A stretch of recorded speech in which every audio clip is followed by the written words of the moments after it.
INS Vikramaditya के बारे में तो हम सब जानते हैं। भारतीय नौसेना की शक्ति का सच्चा प्रतीक है ये विमान वाहक पोत। ये विमान वाहक पोत एक चलता सैन्य अड्डा है जो 2.5 एकड़ क्षेत्रफल जितना बड़ा है।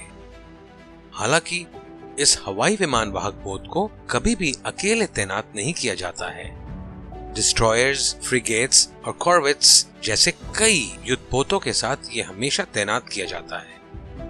इन विभिन्न प्रकार के युद्धपोतों और उनके उद्देश्य में क्या अंतर है, ये भारतीय नौसेना के युद्धपोतों और उनका वर्गीकरण किस प्रकार किया जाता है, आइए इस वीडियो में देखें।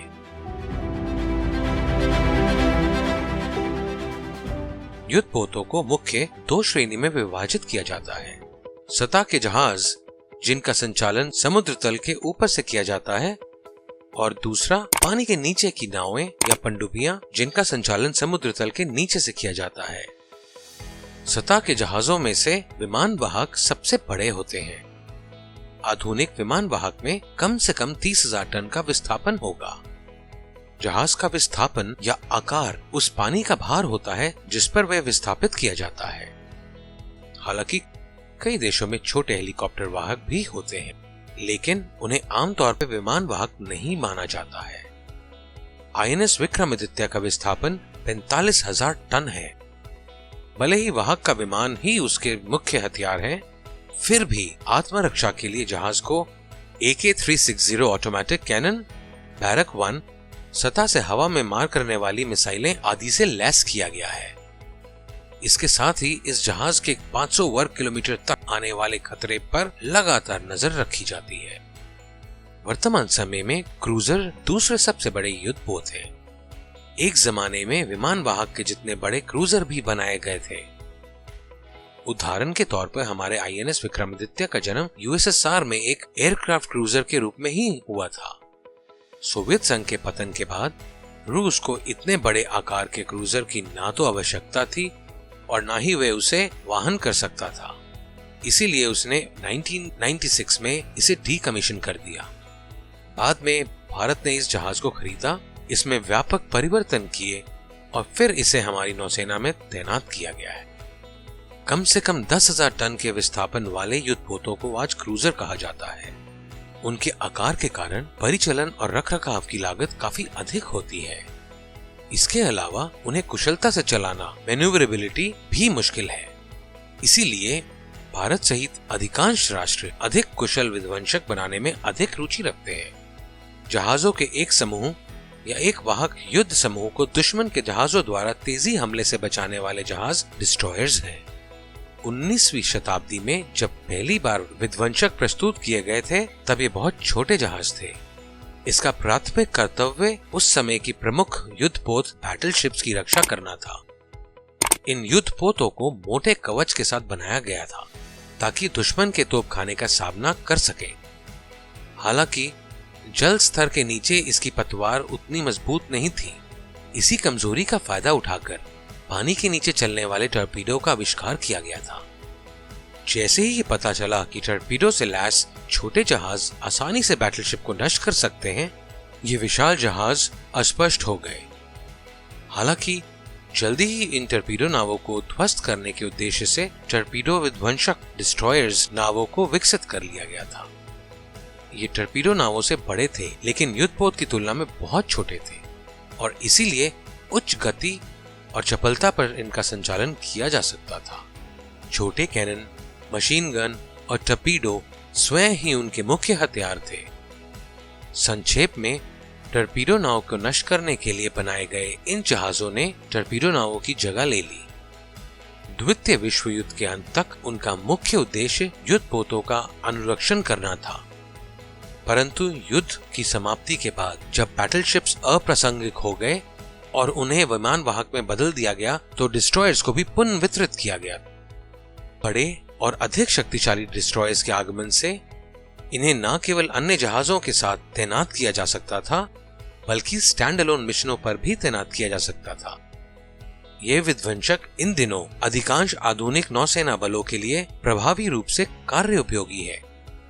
आज भारतीय नौसेना के पास ऑपरेशन में 9 विध्वंसक हैं। कोलकाता क्लास स्टेल्थ डिस्ट्रॉयर्स हैं। ये 8000 टन के विस्थापन के साथ विशाल जहाज है और ये 32 बैरक और 8 मिसाइल्स, 16 ब्रह्मोस मिसाइल, एक 603 कैनन, टर्पीडो और पनडुब्बी रोधक रॉकेट लॉन्चर तक साथ ले जा सकते हैं। इन सब के परिणाम स्वरूप वे शत्रु पनडुब्बियों के लिए सबसे बड़ा खतरा है।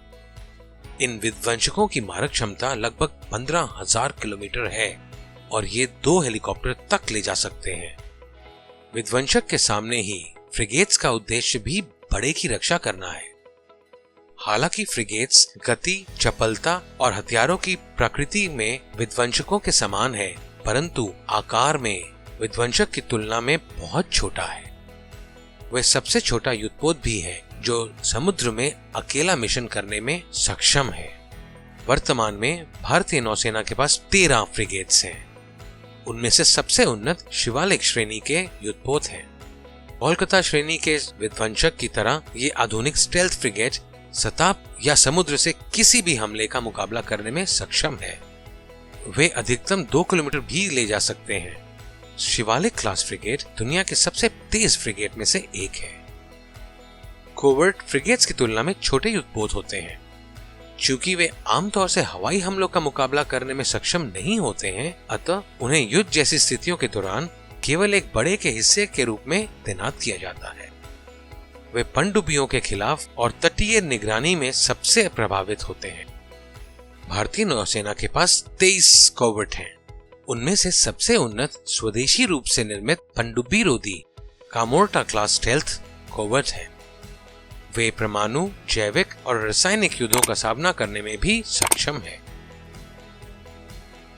आज क्रूजर, डिस्ट्रॉयर, फ्रिगेट और कॉर्वेट्स के आकार और चपलता में थोड़ी बहुत असमानता होते हुए भी इनका उद्देश्य एक ही है। हालांकि इन दिनों में ये भेद भी मिटता जा रहा है।